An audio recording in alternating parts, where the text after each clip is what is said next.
Hello, everyone, and welcome to Pod TV's The Media Show, where we discuss with panelists from around the world current events occurring in the media world.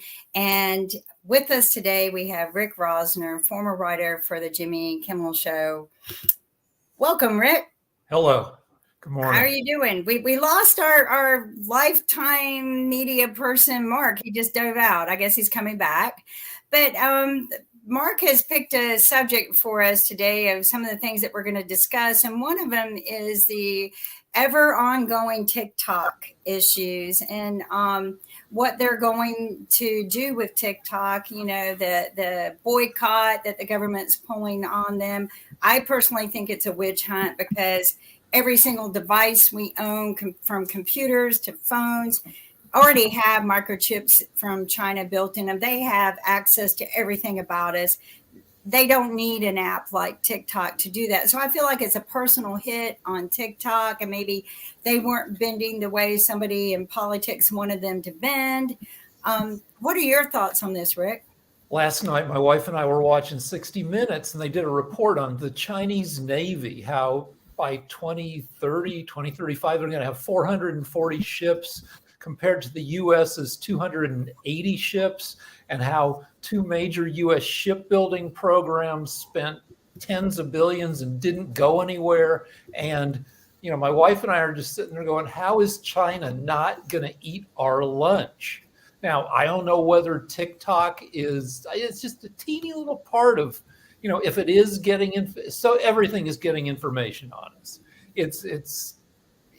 I doubt that, you know, it's really helping China much, you know, to see like cute girls doing, you know, dance routines. It's not a major concern among a bunch of major concerns about China, right, which has 4 times our population. But speaking of those major concerns and everything, there are some folks out there that will be wondering about the whole notion of thinking and how TikTok or Instagram or a number of other things can read our minds. I know that I was talking to a friend of mine that said that they were thinking about some shoes, and the next thing they know, they saw all the shoes appearing in their feed and everything. And I was actually having a conversation with my dad's girlfriend, and she was actually wondering if it's gotten beyond just what we say, but also what we think, because definitely she was saying that she thought something, it might have been a pleasant thought about my dad or something else, and the next thing she knew, there were products that were relating to that thought and everything. So I'm going like, maybe they're reading our thoughts in addition to reading our words. And then I was talking to a coworker at another job, and she was having a conversation with her husband, and he's out of town on a business trip, and next thing she knew, the Siri was typing the text of their conversation. So how much of this is overly intrusive and everything, because she was not, it was supposed to be a private conversation, but Siri decided to make it a public conversation. I have 2 thoughts on that. One is, well, my wife and I play a game with her phone, which is we'll talk around the phone to see what kind of articles we get within the next 3 minutes, about celebrities we just mentioned. And yeah, eventually they'll get better and better at figuring out what we're saying, thinking, doing. But they don't have to be good. There's just read an article on the Russian fire hose model of propaganda, which is you don't have to precisely target people. You can approximately target people, and as long as you're close, you hit them with 1,000 messages a day, and you can get them to go wherever you want. Yep, I hear you on that. Speaking of getting people to go where you want, and I did say I was going to bring this up because I just knew you were going to have fun with this and everything, Rick. But, there is a certain thing that is out there called emojis. And apparently Elon Musk is the fan of a certain kind of emoji. It involves a bodily act that we all do, hopefully on a regular basis. And that's why they call it being regular. And that ought to give you a reference to what I'm talking about and everything. And apparently he once tweeted about one of these emojis to the then Twitter CEO, Parag Agrawal, while he was in negotiations to buy the social media service. Now the Twitter CEO and Tesla founder is conveying a similar message to one of his favorite targets, the media. So he sent emails to press@twitter.com, and they received one of those lovely kinds of emojis. So apparently he doesn't have anything better to do with all his money and his time. So he's over there playing with these emojis and sending them out to even media folks. So apparently he likes to play with these kind of emojis, and apparently he might even like the applause and some other ones that he uses as well. So apparently former Arizona gubernatorial candidate Carrie Lake wrote that's exactly the comment they deserve. By contrast, another user asked, "Are you 12?" So they wanted to know whether he was 12 since he was using these kind of emojis and everything. So what's your thought when we got like this major leader in the business community using what can be seen as childish emojis? Social media in general, and Twitter in particular, is a major force in the degradation of discourse. Since Musk bought Twitter, I used to follow 200 comedians. I get 1,000 jokes a day, which is nice because I learned from seeing other people's jokes. And now comedians are gone, and it's Congressman Ronnie Jackson, it's Marsha Blackburn, it's the House GOP Judiciary Committee, it's Trump War Room. It's 85%, super conservative BSers spreading BS in not nice ways. And then I get on there and I'm like, F you, eat my butt, blah, blah, blah, blah, blah. Whatever I can say short of, something actionable that'll get me kicked off the site. And then somebody wrote me over the weekend saying, what the hell happened to you? Your tweets used to be funny and insightful, and now they're just like stupid insults. And that is the Twitter environment right now. Yep, I hear you. But but didn't Musk kind of do this in order to promote the rude attitude for freedom of speech with Trump, and so everybody could have freedom of speech? I mean, wasn't that his impulsive reaction? Was I want everybody to have the right to be rude? Yeah, except he's also Trumpy, and and Trump is a major. Trumpy. It turns out he's Trumpy. He's given a lot of advantage to right-leaning voices, and right-leaning voices that aren't truthful. I wouldn't mind right-leaning voices that get up there and they post links to things that are true or statistics that are true, but they post BS all the time. Well, it's like the recent news on the right wing going to the hearings for the Border Patrol, right? And they were like, "Oh, the Democrats didn't show up. They don't care. Da, da, da, da, da, da. We're all supposed to go to this big hearing." And come to find out, they have already, nobody posted the truth of the story. The Republicans were using it as a political gameplay to make the Democrats look like they lacked due diligence, when in fact, they had already had 2 to 3 field trips since December to the border to discuss this.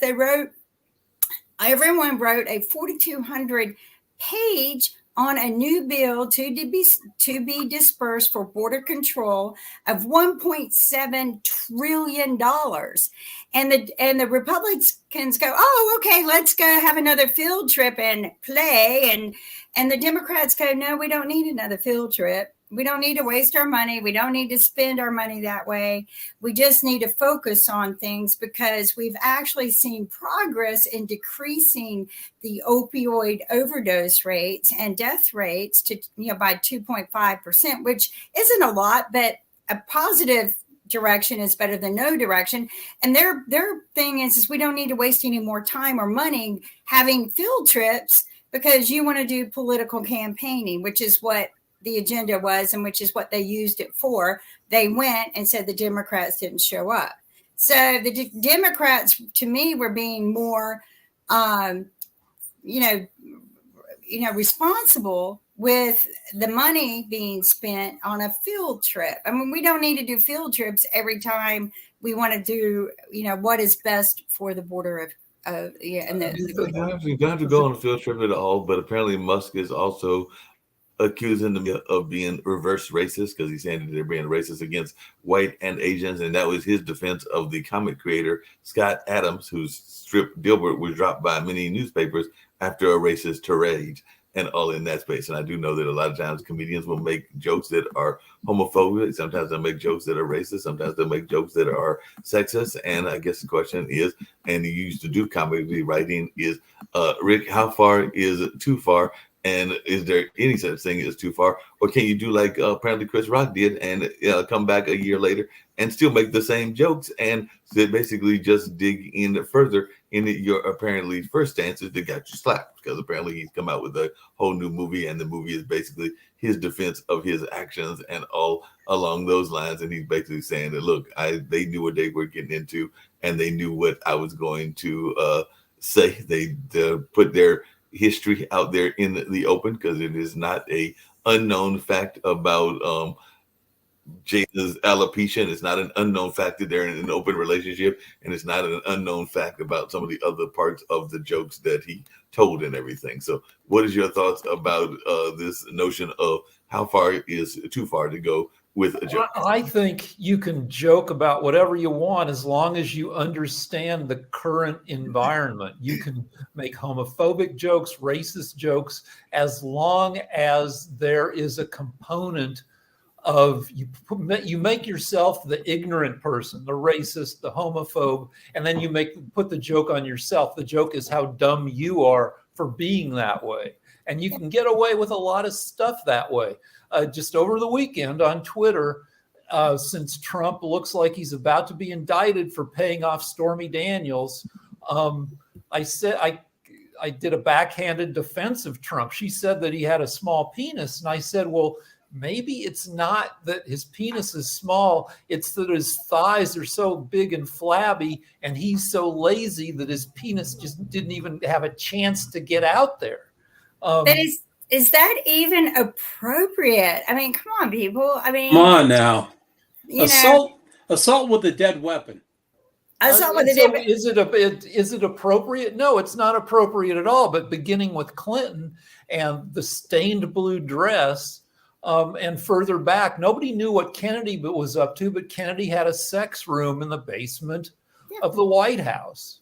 This has gone on a long time. I do want to say something on the Chris Rock situation, which tends to flare up occasionally with a little bit of gaslighting. A lot of people, I did a little bit of background research. And, first off, I think it's very inappropriate if you're roasting somebody to drag their spouse or significant other into the roast. I mean, that typically has never been done before. But what I did discover is that since about 2015, Chris Rock and Jada have had a very serious situation going on, not intimate at all, but a hate type situation against each other. Some things that Jada wanted Chris to do, then Chris chose not to do. And then he started throwing some hate messages back at Jada. So he was directly and intentionally insulting Jada, and that should have never been done. That lacked integrity on his part as a comedian, and lacked huge integrity at the Oscars a year ago. And it's the reason why I don't even want to watch it anymore, is because the integrity had dropped so low. You don't roast people and drag their wives into it. You roast that person. He deserved to get punched. He deserved. Dan, I disagree. When it comes to violence, I disagree. Whatever you say is a slap. I think what Will should have done was just said, keep my wife's name out of your mouth. That's what he should have just done. He just should have said, hey, Chris, that was rude. We all know that you have issues with my wife. I would appreciate it if you keep her name out of your mouth. Maybe hitting was a little drastic, but I think Will had just had it with the bullying, because I think that verbal abuse on the stage like that can just go too far. That was too far. And I think roasting somebody's spouse rather than roasting the person lacks integrity. But this is what I want to tell the Oscars. We all know Chris Rock is rude and crude on stage. That's the kind of comedian he is. You could have brought somebody on board with a little more integrity, and that would never happen. So because of that, I choose really not to watch the Oscars anymore, because or even a Super Bowl halftime, because I just want integrity in my life. I just want family time to be family time, and it's not that anymore. Everybody wants, but there was a huge controversy going on between Jada and Chris Rock since about 2015, and he was dragging their dirt on the stage, and I think that was very wrong. I just think the Oscars are, that means that the ratings were up this year, but the long-term trend is down because compared to the 70s when there were 3 networks and the only 3.5 hours of glamour you could get each year was everybody had to watch the Oscars. Right. But what you're calling integrity or crudeness or what, it's tough because everything is like, there are no ratings or censorship for non-broadcast networks. If FX or AMC wants to run a show where they say the F word, a dozen times, the FCC can't stop them because they're not broadcast, they're cable. South Park made fun of the whole system a long time, maybe even 10 years ago, by seeing how many times they could say the S word in one episode. And I think they said it more than 100 times. And everything is open for consideration now, including the crudest, parts of our lives. And sometimes you can get, insight, compared to my wife loves the Brady Bunch still. I've always hated it because it was such a constrained, artificial version of life that it was lazy and you couldn't talk about any real issues. And now everything's real issues to the point where that becomes lazy, that if you've got a bunch of bad writers, you just go dirty and that's your show. But it's tough to keep eyes on your TV show or movie without being extreme because everybody has seen everything now. Right. I'm sorry, Kim, you brought up something. Chris Rock was not an unknown. He has a history. He has a background. They knew him coming in. They either put boundaries on him or not. I know And they also- should have never hired him if they want integrity. I don't disagree with you. I don't disagree with you. But the audience there, by not standing up and walking out, is basically condoning what he's saying. Am I wrong? Do what? The audience, by not standing up and walking out on his performance, is basically condoning his speech. Am I wrong? It's a lot to ask people in that position, the most famous people in the world on the biggest award show in the world, with who've been prepped for that show for weeks by their handlers, by their whole, asking them to have an independent thought and do something independently is because way too much. It's a lot of pressure. It's called having a spine, is it not? They don't have one. That's the problem. Thank you. Well, not only that, but how much, and this is the question I was going to ask Rick and everything. We're talking about an individual and his being targeted, but I was talking to some friends of mine and they brought up something that I had not thought about until we were having this conversation recently. But there are parts of the establishment that are known to have a problem. And Dan will love this because I just recently found this out. But apparently it is a known fact that not just the walking kind, whether it be the Democrat or Republican, but apparently it is a known fact that the reason that Sox was enjoying the White House was because there is a known rat problem in the White House. Apparently it's not a secret in the Capitol. It's not a secret among people in DC and everything. Apparently it is very well known that this has been an issue for a while. So if that is the case, and I have no reason to doubt that that is not the case and everything, is that fair game for folks to make jokes about the rat infestation? Because apparently there is a very much of an issue in the White House. We've known that for years. Mark, you talking about rodents or you talking about people? And the bigger they are, the bigger the rats they are. No, I'm talking about the actual rodents. So that's why I use Sox as an example, because Sox was Clinton's cat. Because the person that told me this actually made a joke about it. It might have been one of us, one of our shows, because he was saying that the time that Monica was being having relationships with Clinton, Sox was, bringing party favors by the party and everything, and it was the rats and all along those lines. So, well, the house is more than 200 years old. I just heard a Dave Chappelle routine defending Trump and George Bush for not spending any time at the White House because it's an old building that's got problems. right. And It's so got- sure you'd want to go back to your gold toilets in Florida. right. Where it's a Hey, lot. There's a proposal to move it west, by the way. The White House? Yeah, everything. US Because of rising sea levels. Yeah, I don't know. Anyway, I read something. So we're gonna move it. We're gonna move it to California. I'm sure that the folks on your side of the No, market- not California. They Love got that. the same problem. They're going to fall off. I heard something about Nebraska or Colorado, something like that. I don't remember. I read it, but Nick said hi, hello Nick. from How you Spain. doing? Hola, He's ¿cómo in Spain. está? Nick, you're frozen. Bien, gracias. He's in We Spain miss today you. and everything.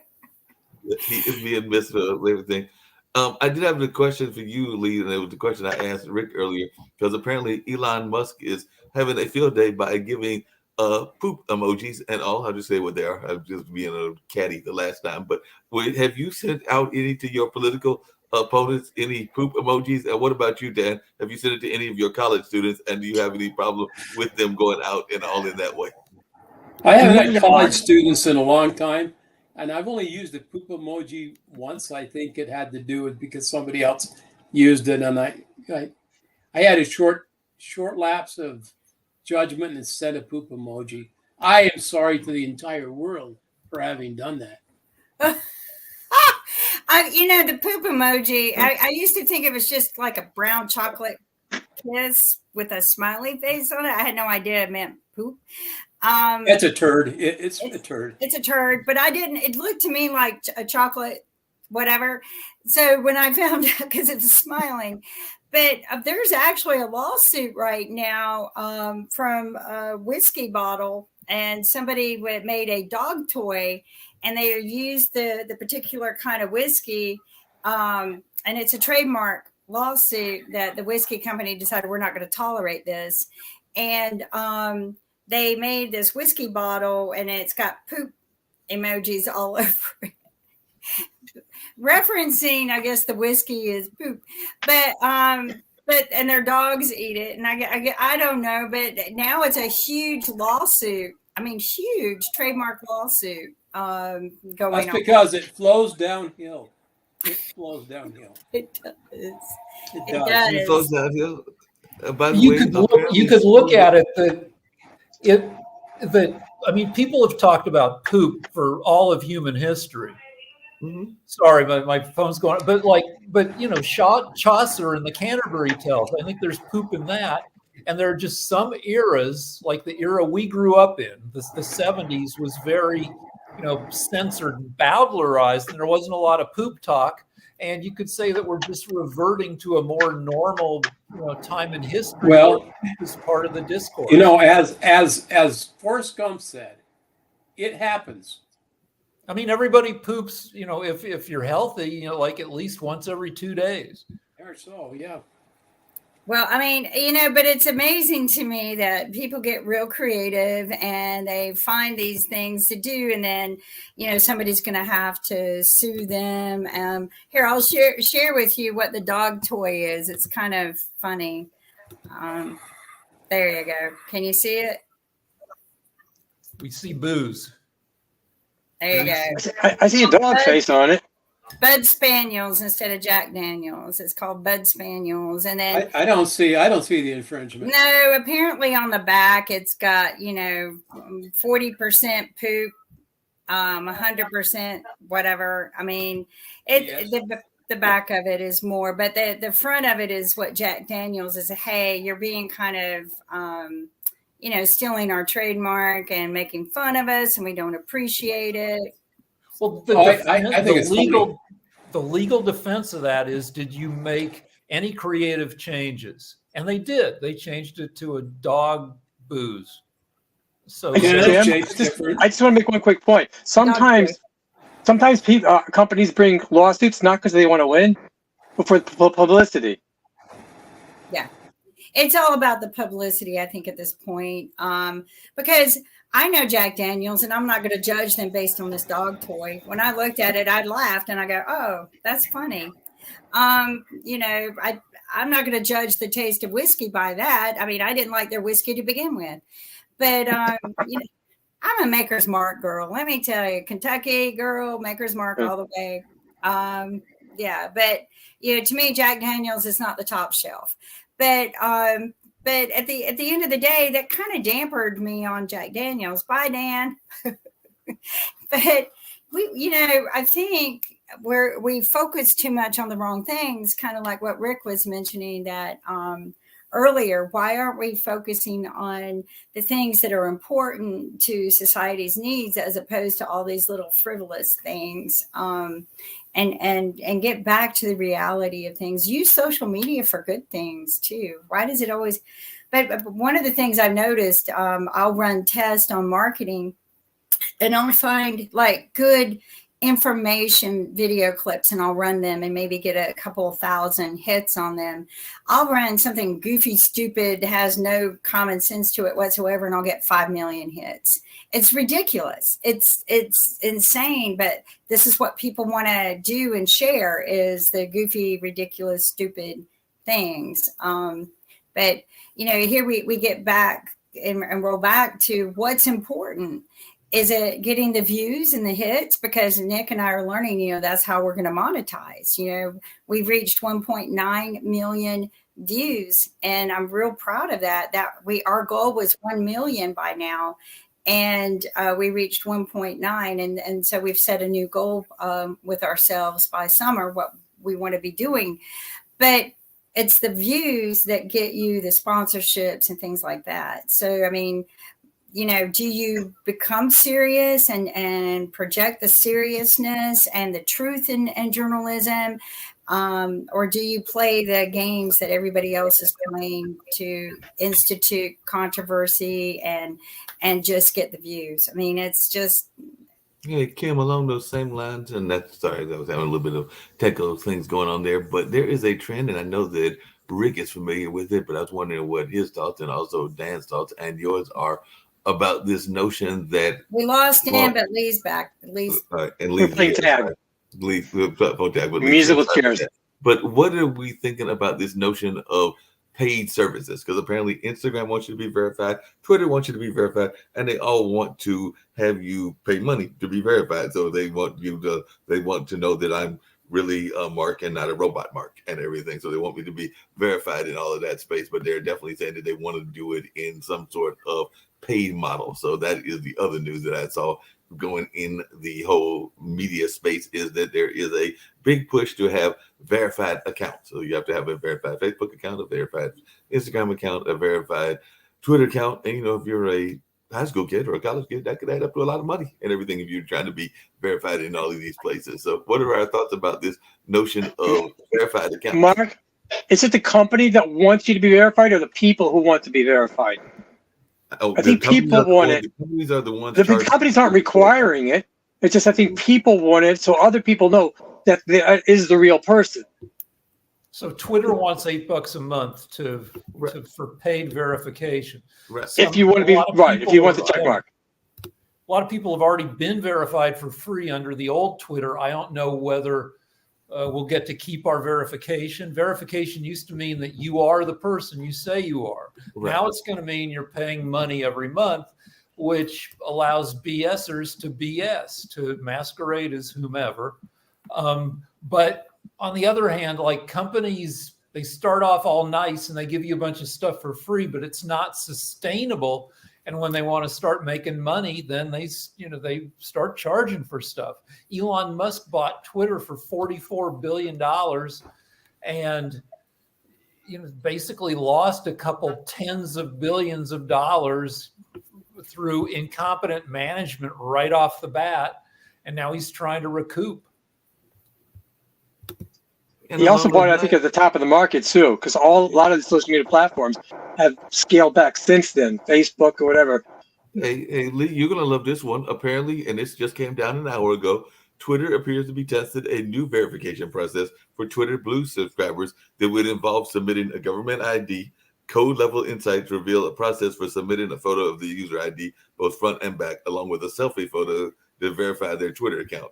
This feature is listed alongside others only available to Twitter Blue subscribers. So apparently, like support for editing tweets, uploading longer videos, organizing bookmarks with folders, and other paid subscription perks. So apparently, they're testing a government ID-based verification. So you got to. Oh, that's not uncommon though, Mark. Facebook gave me the blue check mark years ago, and they required a passport or a driver's license as proof of identity.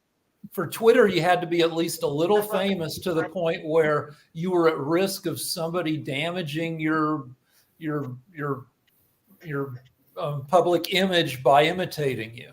But once you got the invite to be verified, then you had to submit official ID. And apparently that's what's already happened in this Twitter case. They're already saying that they've hit some snags upon the first launch as user verified themselves and then began to impersonate other high-profile individuals. So there are probably a bunch of people out there. The deal is both that Biden and Trump.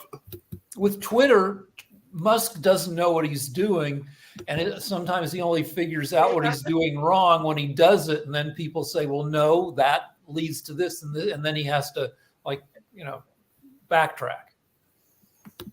He's got it back. Well, he's not the only one who's doing all kinds of crazy things, because apparently Mark Zuckerberg is leading into Meta's year of efficiency the wrong way, and multiple rounds of layoffs are going to be damaging also. So apparently the whole Meta thing with the Facebook version isn't exactly working, because they just announced some new layoffs and they're doing some other things. But as I've said, and as other people have said, the whole Meta concept was a misnomer in the first place, because there are various metaverses. So to call yourself Meta when there are various metaverses is a little preposterous. You know what I'm looking for. I mean, the general trend is that humans, individual people, versus the whole world of everything, we become less able to avoid being manipulated and to avoid being just cogs that can be ping-ponged around, like at the behest of things that are smarter than us. And we're entering the world in which humans are, at least unaugmented humans, aren't the smartest things out there. We're not there yet. We're at the point where we're panicking about it, where we see AI and wonder how smart it is. And if you really poke at it, it turns out not that smart. It's still the people who are programming the AI and giving it the data. But as time goes on, other forces will be able to outthink us. And we have to figure out how to there was a futurist that came out, I think it was either last week or the week before, and he is actually saying that, and Kim may be interested in this because, well, she may not want this now because of certain things that have happened in her life and everything, but he was saying that within 6 years, by 2030 or 7 years, that we could be experiencing immortality, because he's had some great track records on certain things, including some things that are obvious, like the rise of the internet and a couple of other things that it seemed like they would have been obvious predictions. But he did say, Mark, in 7 years, those little things that they are putting in our body will be able to fix our body. So those little robots will go in there and they'll fix whatever. Mark, you're going to kill the whole industry for life insurance. Say what? You're going to kill the whole life insurance industry. Immortality. Yeah. The main immortality guy, the guy who's most famous for wanting immortality, is Ray Kurzweil. And right. Kurzweil says that by 2029, medical advances will buy us 1 extra year per year, because you don't need to live forever. All you need to do is live long enough for the next medical therapy to come along and save you. What initially you'll need, a lot of money to buy, there will be pigs that'll be genetically engineered to be able to grow you a new liver, a new kidney that your body won't reject. But, your own personal pig will probably be, $150,000. And that was who I was referring to, was Ray Kurzweil. So I'm glad that you remembered the name and everything, because that is the one that made that prediction some 7 days ago. So yeah, he's the one that came out and said that, but 2030 we can all live this lovely immortal life and everything. So it's a brave new world where we may be able to get all of our wishes granted at sometime in the 2030s or 2040s, but we will no longer be the apex thinkers on the planet. We'll be, we'll live lives of long lives of luxury, but our autonomy might be limited by, just not being as smart as anybody else. Well, not that. Wouldn't that be like the ultimate version of groupthink? Because when I first heard about this, I was talking to some friends of mine about it. We were thinking about a collective that was very active in Star Trek, known as the Borg. So if that's what we're going to be, wouldn't that just be one big variation of the Borg? Yeah, I call it the worldwide thought blob, where, that's a different kind of immortality, where if you upload enough of your thoughts, if there's enough video of you, that's a different, that when we learn how to mathematically replicate consciousness isn't that tough. We'll be able to figure it out. And when we're able to do that, it doesn't matter if your body lives on, if we can move your consciousness elsewhere. And the cheapest place will be some kind of metaverse. And so a lot of people may live on in virtual worlds, not immediately, but, say by the 2080s, you'll have more and more people, living virtually because it's cheaper than occupying a real body that needs a real apartment and real transportation and food. And just stuff's going to get weird. Yeah, that's what I'm thinking. It's going to get weird. Speaking of getting weird, I was going to come back to Kim and everything. I am highly upset with myself because I was watching one of the videos as we were talking. It was a young lady that is getting some fame and fortune because of a misfortune that happened in her wedding and everything. And I had a misfortune. I never got married, so it wasn't at a wedding, but a misfortune that happened at Haiti.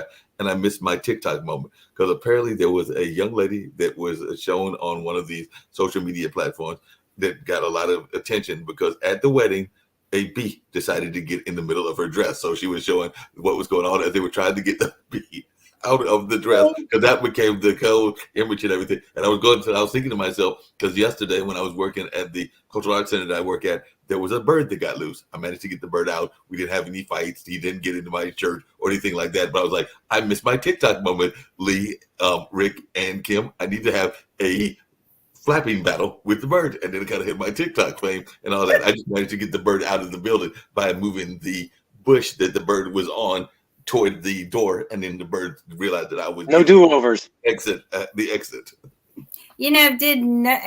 Somebody had to have videotaped this, Mark. It was videotaped. There's a camera somewhere. Security camera. So find out if anyone, because that would be, you're right. Those kind of little moments just run rampant on TikTok or Facebook or Instagram. People love it. I would hate to see a bee. One, I'm allergic to them. But I cannot imagine being a bride with a bee in your bustle, right? But I can't imagine a bird either. We got all these bees going on. But yeah, wedding video clips make probably the biggest go virals ever, whether it's the groom busting out crying to, somebody slipping to, it just seems to be, those events seem to just run rampant. Wait till AI is able to generate video clips. AI is already able to generate news photos of things that never happened. Right. Predicting the future. I saw one of a bunch of Native Americans protesting at the Lincoln Memorial. Yeah. And the guy who put it up is an AI artist. He works with, and he said, what tells you that this isn't a real news photo? And people said, well, okay, the number of columns at the Lincoln Memorial, they got those wrong. Mm-hmm. And the Native Americans' faces are too similar to each other. And the rate at which, things become out of focus, the farther away they are, isn't quite right. And their earlobes aren't right.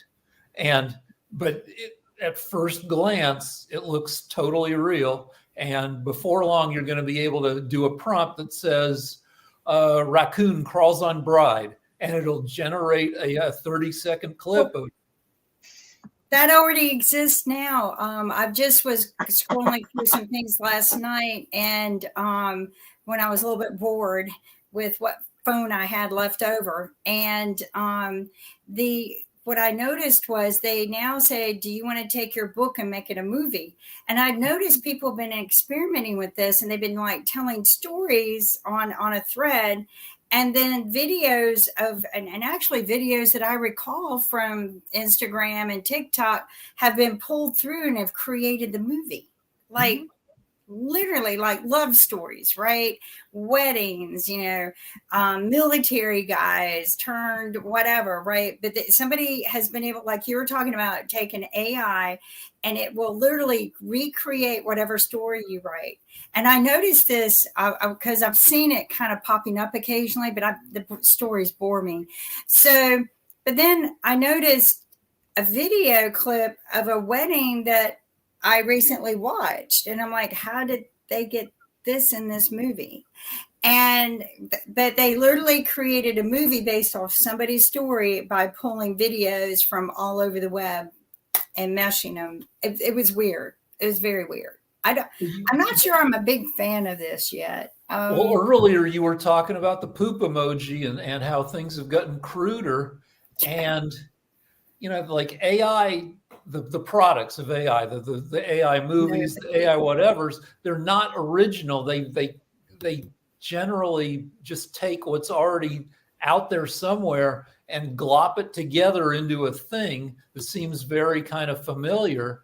So in the future, it may be that perversity and crudeness that, that only a messed up person has, that gives these artificial products any kind of spark of originality. Speaking of originality, what are we thinking about schools? Because apparently this is back in the news again on today, because there is a national trend that our youth are in the middle of a mental health crisis. And if they were, with all that's going on in the world, COVID, the Ukraine war, a number of other things, I can see where they would have that going on in their mind. But apparently school districts across the country are taking on social media, filing lawsuits that argue that Instagram, Snapchat, TikTok, and YouTube have helped create the nation's surge in youth mental health crisis and should be held accountable. So they want to sue these fine folks. And it started with a suit in Seattle. It's picked up momentum in recent weeks in school districts in California, Pennsylvania, New Jersey, Florida. So it doesn't seem like it's that much of a right or left thing, because California is definitely very liberal and definitely Florida is very conservative based on their politics and everything. So it does seem to be across the board that folks are upset with social media and are ready to sue social media because it's showing that there are rising thoughts of suicidal thoughts among our high school students. There's definitely a rise in the depression among our youth, and not just high school kids, but youth in general. So there are a variety of people that are ready to sue these fine institutions because apparently they have too much time on their hand, meaning the kids do. So they're spending too much time and targeting each other, bullying each other, and doing a number of other things. That is the reason that we are having this crisis and all in that space. So, Lee, what's your thought? My wife works in the counseling office of a high school, and it's we're of two minds. One is, well, okay, like it's not like it was when I went to school, where I had a PE teacher who'd just slap everybody. The bullying was physical in the 70s. Now it's more psychological. So it's like, oh, those babies. On the other hand, all those kids are super beaten up psychologically. My wife tells me, what's going on with some of the, not by name, with the kids at her school. And, kids are I'm driven crazy by Twitter. And I'm freaking in my 60s. You take a kid who's 15 and doesn't know beans about the world, and you put them in this social media world plus everything else. And yeah, those kids are getting knocked around. And, to some extent, the right freaks out over like gender fluidity. And to some extent, exploring different gender roles is a defensive reaction to, trying to find your place in a world that is kind of kicking your ass. I know. I mean, you can't be yourself anymore, and people can relate to it. Everything's a lawsuit. It's very disappointing to see how things are rolling and how the media abuses it. I mean, and I have to agree with Mark. The rise in suicides and teen deaths is just devastating. And a lot of people argue with me on this issue, but I truly believe it is our social media, influenced by our social media and video games and TV. I believe that what we have used in all of our media world has been a negative influence on our teens in our future. It's the fire hose. It is. When I got bullied, and it took me a long time to figure out when I was getting bullied that I wasn't the only one, that everybody was getting bullied, that because I also bullied some people. So I figured, it's that the people who feel bullied don't see the whole structure of being in junior high in 1974. But the incidents, like somebody would push me into a locker, somebody would knock my notebook down, and my papers would fly. But today, some kid who's on social media, it's like 2 bad things might happen to me on a bad day in 8th grade. But a kid on social media might see 150 terrible messages in a day. And it's a fire hose, and it makes people sad. Well, it's devastating because there's so much good we could use this for. And that was something I was kind of contemplating last night. How can we turn this around and flip it, and rather encouraging people to become negative and post negativity, but encourage the positiveness. Cyberbullying has gotten way out of hand, and people are not have empathy at all. I mean, I'll have people say some of the rudest things to me, and unfortunately, I just don't care what people say about me because I know who I am. I'm a very strong individual, but sometimes it does hurt. It's like, do people really believe this stuff that they say or the rumors they spread? But at the end of the day, I know who I am. But the thing is there's so many people out there who don't, and they play on and rely on everything that is said to them in social media. And it would be great if we could just impose upon them not to, that this is just junk. What people have to say about you is none of your business. They don't know you. They don't know who you are. And if you learn to ignore them and ignore the words they say and try to let those labels wash off of you, and rather than using the labels to victimize yourself and to victimize a cause, but just empower it. Say, you know what you have to say doesn't matter to me. That's you. That's your negativity. That's your world. This is who I am. This is what I do, or this is our cause. But it would be beautiful if we could just learn to let those labels and words just not impact us anymore, because they're not nice. They're not nice. That's true.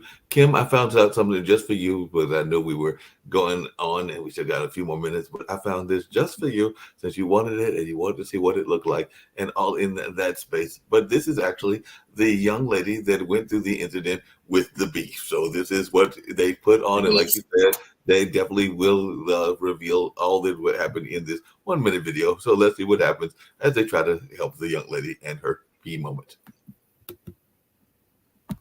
Hold on, I'll give some volume to. It's in your dress, yeah.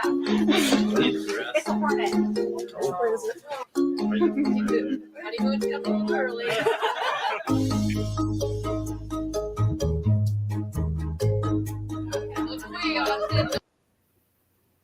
Struggle. I promise to cherish you. I promise to cherish you. It's in your dress, yeah. It's a hornet. Where is it? Honeymoon's a little early. Struggle. I promise to cherish you. Promise to cherish. All right, so it's keeping it's Yes, hold on, looping over and over. But I'm getting goosebumps watching it, going, "Oh my gosh!" I mean, one, No, it's I your got that. moment in life, I and got past the loop and everything. Oh, I'm glad I feel it. Okay.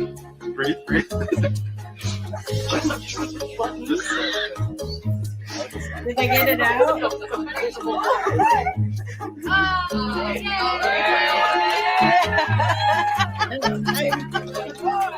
It's freaky. Way to go. I'm so I allergic. wanted to see more It's- waving arms around and crashing into the buffet table and stuff. Yeah, that probably would happen too. But my husband would do the same thing for me. He has been known to literally just grab the bee, even though it would sting him because I was allergic. He's been known to grab them and just throw them away. So it's scary. I can't imagine having that trap. And I've had them in my pants before when we were working in the yard, and one came up my pants, and I literally we were just bought the property, and he literally ripped, because there was more than one, and he ripped the pants off of me and just started shaking them and trying to get the bees to go a different direction to leave me, and he had to rush me to the hospital because there wasn't time for an ambulance. We lived out in the country, but that's scary. Like, I don't know if I find that humorous enough to replay it. I'm sitting here holding. We're gonna replay it one more time to see if we can get that. Oh, you want to watch me just hold my breath? Don't you? We'll watch you hold your breath and all of that space, and we get to that. Skip to the middle to see if there's. It's in your dress. Yeah. It's a hornet. I can't control it. How do you go into the early?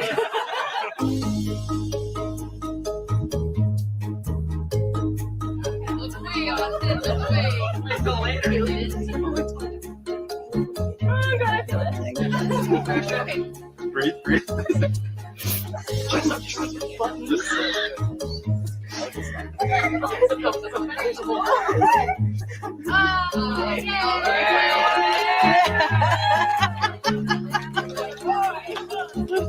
Now that sounds from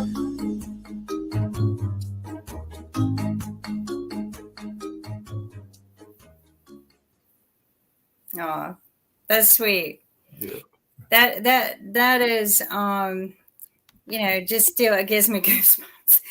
How come he only didn't have to wear a tux? He got to wear blue jeans to his wedding. Yeah, isn't that cool? And that's a lot of money saved when you do things like that. I'm noticing a trend of the younger generation. The girl spends $20,000 on her wedding dress, and the groom gets to come in jeans. Well, one of my college mates, he actually, that's one of the things he did. Of course, he was a star athlete at the time when Doc Rivers got married, and he's now divorced, and actually recently divorced, and the coach of the 76ers. But when he got married, I do remember, because I knew some of his friends were some of my friends as well, that his wedding, all the groomsmen came in sneakers because they were athletes. So that was what they did. They all came dressed in sneakers, but they were dressed in tuxes and sneakers. But it was, I guess, his salute to being a basketball player was that they were all going to come in sneakers as part of the wedding. Yeah, I mean, and again, guys get the look out because girls spend more money on the accessories of the dresses for the wedding than they do anything else. I mean, literally a wedding for a girl, if she's part of the wedding party, is going to spend a good $500 to $1,000 just on the accessories and the dress and the shoes and just on that, and hair, makeup. That probably doesn't even include the hair and makeup. And then you got to do the hair and the makeup. And now they hire makeup artists for each person in the wedding party. I'm just like, wow, this is insane. Nobody just gets married anymore. I mean, one of the most beautiful weddings I ever attended, and I wish I had a camera to video it, was at the courthouse.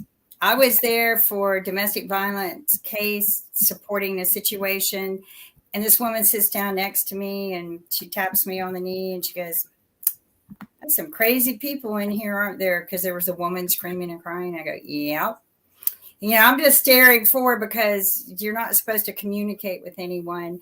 And, she hits me on the knee again and she starts telling me her story about how she got married when she was young, but she had been dating this other guy, but, she married somebody else and then they got divorced and time went on and she met her true love again and they're getting married and she needs a witness. And I look like the only sane person in the courthouse at that time.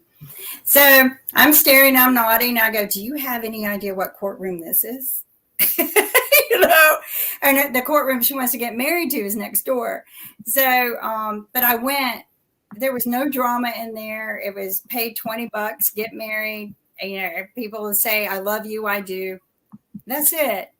And no drama, no little girl dropped the flowers wrong, no nothing. And speaking of drama, and I gotta ask because he follows celebrity news, and I know we're getting ready to wind down and everything, but there is a famous basketball wife that is claiming something that I think is next to impossible, but maybe it's more possible than I think it is. But Larsa Pippen, who apparently is now dating Michael Jordan's son, but was originally married to and lived many years with Michael Jordan's teammate, Scottie Pippen. So it's the last name that she has, Larsa Pippen. But she claims that she was that apparently Scottie was the real GOAT of the world and everything, because she claims that she had sex 4 times a night for 23 years while married to Scottie Pippen. I'm going like, that sounds like a lot. That sounds like next to impossible and everything. But Wilt Chamberlain also claimed a lot in that space as well. So, and like I said, I definitely like the heterosexual life and